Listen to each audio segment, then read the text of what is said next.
I used the holy water filter system, the grander system, and the wellness filter.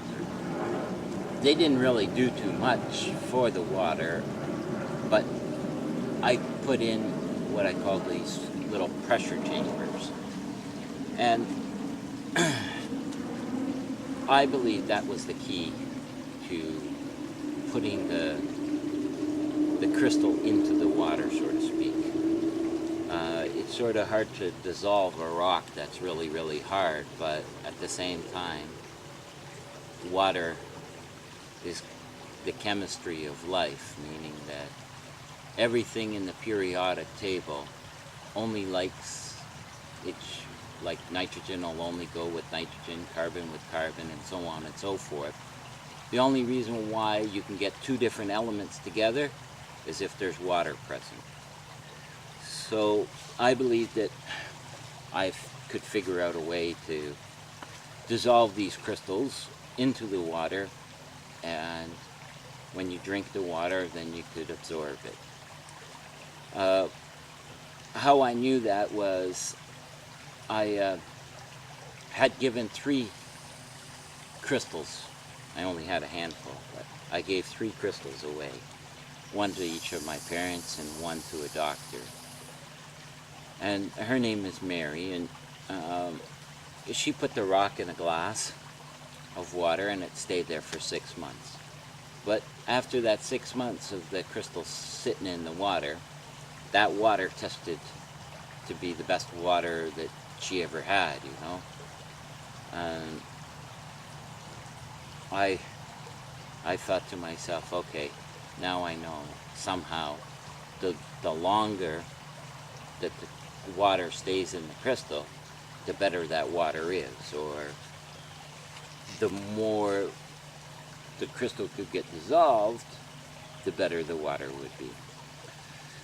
And also at the same time, Ed had introduced me to a Japanese scientist named Tom, who actually could put the energy into the rock so that when the water passed over it, all that energy that was in the rock went into the water.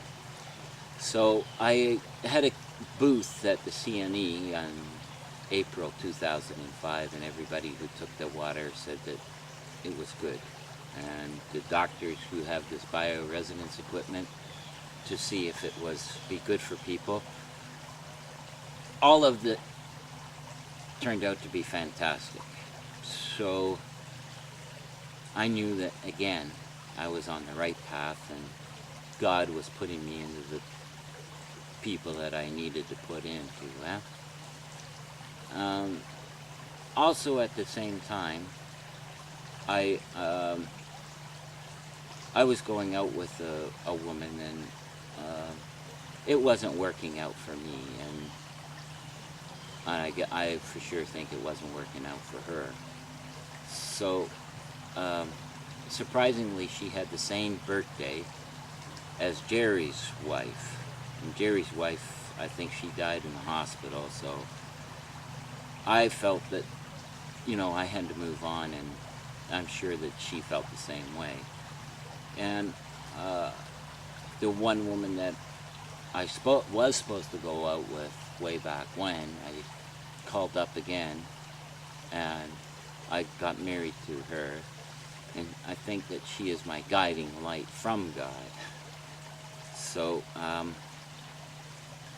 she told me that I was to, instead of talking to all kinds of different people all day long and not getting anywhere, she decided to, tell me that I'm supposed to make films, or I'm supposed to learn and put it all on a paper, a video, some sort of thing like this, so that I don't have to go and talk to thousands and thousands of people in order for them to understand where I'm coming from and follow along with what I'm doing.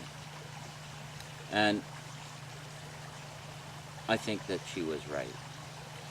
And at the same time, I further developed the system where I could circulate the water into a big tank, and from the tank it would go into my pressure chamber, And from my pressure chamber, I had what I call an energizing unit.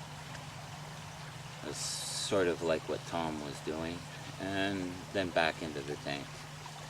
So this system is complete to some degree, but there's things obviously that I want to put into it, being gold and silver and copper, the array of it, Indian theory of, you know, you take 2 gallons of water and put it in a copper pot with gold and silver and boil it down to 1 gallon and use that as your homeopathic remedy.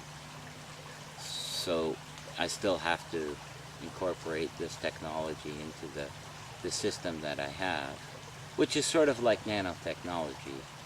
A crystal, it melts at 1700 degrees Celsius, and you know, a gold chain, it melts at 1400 degrees Celsius, but if you put the two of them together, they melt at 360 degrees, so very, very low temperature compared to, and that goes to tell me that they're supposed to go together. Eh?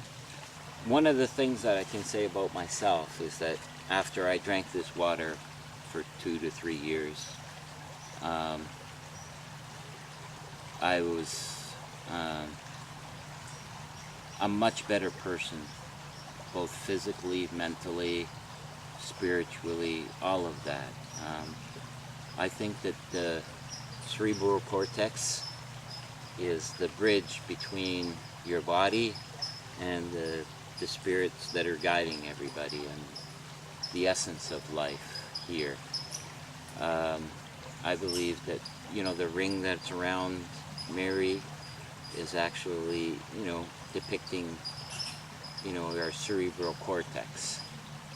And I believe that if people could make that part of their brain bigger and better by consuming this water, then we'd have enough humanity in this earth to make this earth a beautiful place around.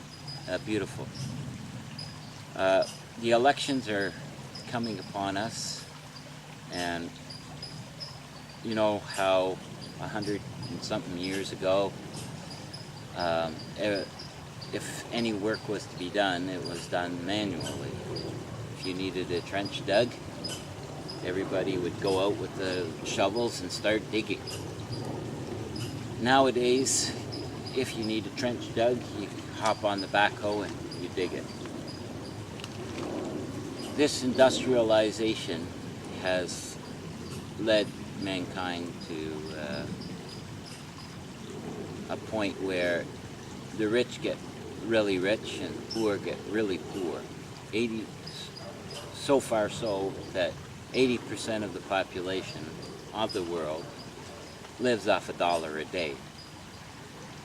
And 10% of the population control 90% of the world's wealth.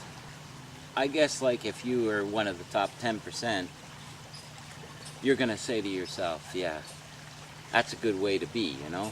It's a good system. If you're part of that 80% living off $1 a day, you're going to say to yourself, hey, I want to come to Canada, I want to come to the States, I want to live life a little better than what I am. Eh?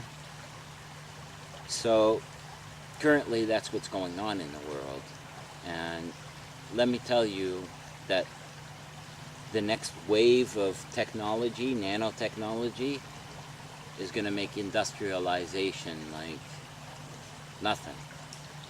Meaning that there's in these factories that make cars or make anything, there ain't going to be too many people in the factory working, eh? It's all going to be done with robotics and computers. And these computers are going to be 10 times smarter than you and me put together because of this nanotechnology. And instead of taking all of that gold and crystal and whatever it is and making all of these machines, I say let's put it into us. Put it into our family, our pets, our nature, everything that's around us.